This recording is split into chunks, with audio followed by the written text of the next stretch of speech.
Hello everyone, welcome to KTV Telugu.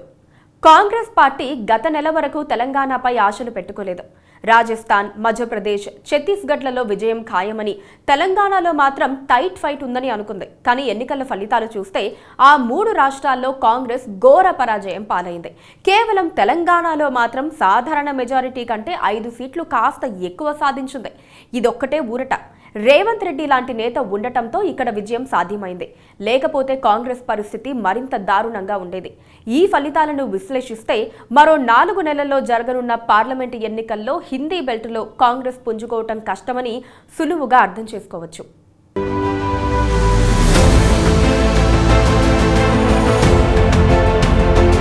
మధ్యప్రదేశ్లో విజయం ఖాయమని చాలా సర్వేలు చెప్పాయి. కానీ బీజేపీకి ఏకపక్ష మెజారిటీ వచ్చింది. 3/2 మెజారిటీ వచ్చింది. ఇక రాజస్థాన్లో హోరాహోరీ పోరు ఉంటుందనుకున్నారు. కానీ అలాంటి పరిస్థితి లేదు. ఇక ఛత్తీస్గఢ్లో విజయం ఖాయమని అందరూ అంచనా వేశారు. కనీసం ఒక్క సీట్ అయినా ఎక్కువ వస్తుందని మై యాక్సిస్ ఎగ్జిట్ పోల్ అంచనా వేసింది. కానీ అక్కడ బీజేపీకి పూర్తి మెజారిటీ వచ్చింది. అంటే కాంగ్రెస్ బీజేపీ ముఖాముఖి తలపడిన స్థానాల్లో బీజేపీ ఏకపక్ష విజయాలు నమోదు చేసింది. తెలంగాణలో బీజేపీ పెద్దగా పోటీ పడలేదు. అయినా కాస్త మెరుగైన ఫలితాలనే సాధించింది. మొత్తంగా కాంగ్రెస్ పార్టీకి హిందీ బెల్ట్ ప్రాంతంలో ఊహించని దెబ్బలు తగిలాయి. అక్కడ బీజేపీ రాజకీయాల్ని అంచనా వేసి కౌంటర్ ఇవ్వటంలో మరోసారి ఫెయిల్ అయ్యారు. ఇది పార్లమెంటు ఎన్నికల్లోనూ గట్టి ప్రభావం చూపించడం ఖాయంగా కనిపిస్తోంది. కాంగ్రెస్ డీలా పడటం బీజేపీకి బూస్ట్ లాంటిదే. 5 రాష్ట్రాల ఎన్నికల్లో కాంగ్రెస్ వెనుకబడింది. ఒక్క రాష్ట్రంతోనే సరిపెట్టుకుంది. 3 రాష్ట్రాల్లో బీజేపీ పార్టీ అనూహ్య విజయం సాధించింది. తెలంగాణలో ప్రభుత్వ వ్యతిరేక ఓట్లలో కాంగ్రెస్కు కనిపించినట్లుగా హిందీ రాష్ట్రాల్లో కనిపించలేదు. అలాంటి నాయకత్వాన్ని అటు రాహుల్ కానీ ఇటు ఆయా రాష్ట్రాల నేతలు కానీ ప్రజలకు చూపించలేకపోయారు. రాహుల్ గాంధీ జోడో యాత్రల్ని ప్రజలు నమ్మలేదు. కులగణన పేరుతో కుల రాజకీయాన్ని సహించలేదు. కేంద్రంలోని బీజేపీ సర్కారుని ఢీకొట్టేందుకు దాదాపు 24 విపక్ష పార్టీలు కలిసి ఇండియా కూటమి ఏర్పాటు చేశాయి. వీటిలో కాంగ్రెస్ కీలకంగా వ్యవహరిస్తోంది. ఇప్పుడు కాంగ్రెస్ పరిస్థితి మరింత డీలా పడినట్లయింది. తాజా ఫలితాలతో బీజేపీకి హిందీ బెల్టులో తన పట్టు తగ్గలేదని నిరూపించుకుంది. గత 2 సార్లు హిందీ బెల్టులో 90% పైగా ఫలితాలు సాధించారు. కాంగ్రెస్ పార్టీ భారత్ జోడో యాత్రలు, బీసీ జనగణనలు అన్నీ తేలిపోతున్నాయి. 2024 లోక్సభ ఎన్నికల ముందు జరిగిన అసెంబ్లీ ఎన్నికలు కావడం వల్ల ఈ ఫలితాలు కాంగ్రెస్కు షాక్ ఇచ్చాయి. సెమీస్లో ఓడిపోయారు. అంటే మరోసారి ఢిల్లీలో అధికారానికి దూరం కావాల్సిందే. తాజా ఫలితాలతో హిందీ బెల్టులో కూడా కాంగ్రెస్కు గడ్డు పరిస్థితి ఉందని అర్థమవుతోంది. గత 2 సార్లు హిందీ బెల్టులో 90% పైగా ఫలితాలను బీజేపీ నేతలు సాధించారు. మళ్లీ ఎన్నికలు జరిగితే అంతకంటే పెరిగే అవకాశాలు కనిపిస్తున్నాయి. రాజస్థాన్, మధ్యప్రదేశ్, ఛత్తీస్గఢ్, తెలంగాణతో పాటు కర్ణాటక సహా గతంలో బీజేపీ సాధించిన సీట్లు మరింత పెరగనున్నాయి. యూపీలోనూ పరిస్థితి మారుతోంది. అక్కడ కాంగ్రెస్ అసలు రేస్లో లేదు. ఎస్పీ, బీఎస్పీ బలహీనం అవుతున్నాయి. ఎలా చూసినా ఈసారి కాంగ్రెస్ ప్రాంతీయ పార్టీ స్థాయికి పడిపోయినా ఆశ్చర్యం లేదన్న వాదన వినిపిస్తోంది. 10 ఏళ్ల మోదీ పాలనపై ప్రజల్లో వ్యతిరేకత కనిపించడం లేదు.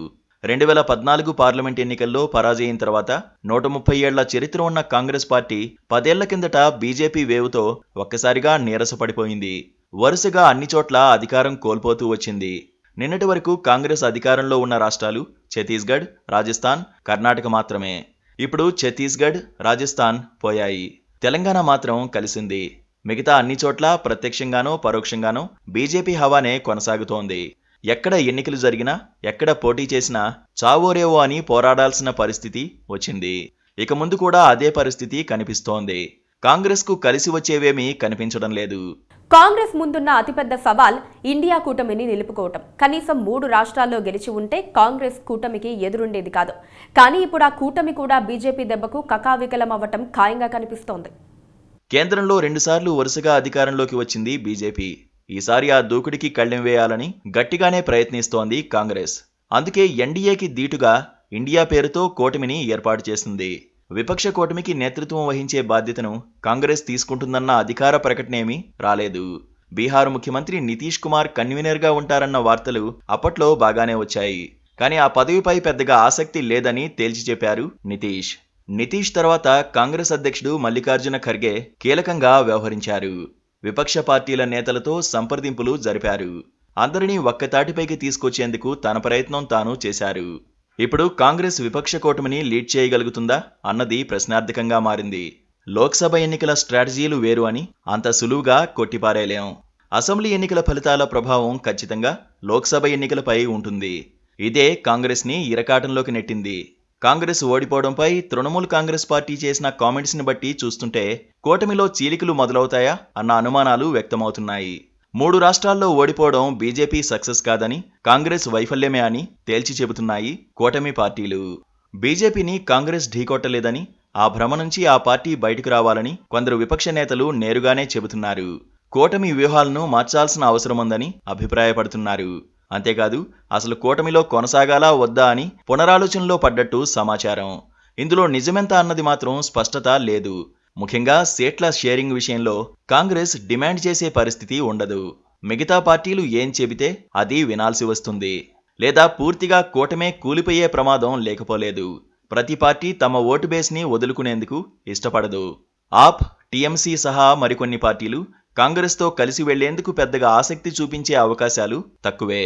ఢిల్లీ, పంజాబ్, పశ్చిమ బెంగాల్, ఉత్తరప్రదేశ్, బీహార్లో సీట్ షేరింగ్ విషయంలో విభేదాలు తలెత్తే అవకాశాలు ఉన్నాయి. ఈ విభేదాలు ఫైనల్గా బీజేపీకే ప్లస్ అవుతాయి. వాళ్లలో వాళ్లకే సఖ్యత లేదని ఇప్పటికే బీజేపీ ప్రచారం చేస్తోంది. నాయకత్వ లోపము విపక్ష కూటమిని ఇబ్బందుల్లో పెడుతోంది. కాంగ్రెస్లోనే అంతర్గతంగా ఈ విషయంలో సఖ్యత కుదరకపోవచ్చు కూడా. తమ ఓటు బ్యాంకుని కాపాడుకోవడంలో నానా అవస్థలు పడుతోంది ఈ పార్టీ. ఇలాంటి సమయంలో సరైన నాయకత్వం లేకపోతే మరింత చతికిలబడిపోవడం ఖాయం. కానీ బీజేపీకి ఈ సమస్య లేదు. బలమైన నాయకత్వమే ఆ పార్టీని ముందుకు నడిపిస్తోంది. కూటమిలో చీలికలు వస్తాయని జోసిం చెబుతున్నారు బీజేపీ నేతలు.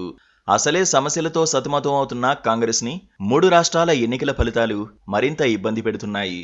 ఈ ఎన్నికల్లో గెలిచి ఉంటే కాంగ్రెస్ పరిస్థితి చాలా వరకు మారిపోయేది. కానీ తెలంగాణలో గెలిచామన్న సంతోషం తప్ప మరేమీ మిగల్లేదు. ఇప్పటికే బీజేపీ బలపడుతోంది. కాంగ్రెస్ ఓటమి బీజేపీకి చాలా ప్లస్ అవుతుంది. సీట్ల సంఖ్యని మరింత పెంచే అవకాశాలు ఉన్నాయి. కాంగ్రెస్ భవిష్యత్తుని నిర్ణయించనున్న ఈ అసెంబ్లీ ఎన్నికల ఫలితాలు ఆ పార్టీకి జోషిస్తాయనుకుంటే ఉన్న జోరుని తగ్గించాయి. కాంగ్రెస్కు సంక్షోభాలు కొత్త కాదు, కానీ అదే పనిగా సంక్షోభాలు ఎదురవుతూ ఉంటే, గెలవాల్సిన చోట్ల కూడా ఓడిపోతూ ఉంటే మాత్రం ఆలోచించాల్సిందే. కాంగ్రెస్కు పూర్వ వైభవం ఎలా వస్తుందో రాదో అంచనా వేయటం కష్టంగా మారింది.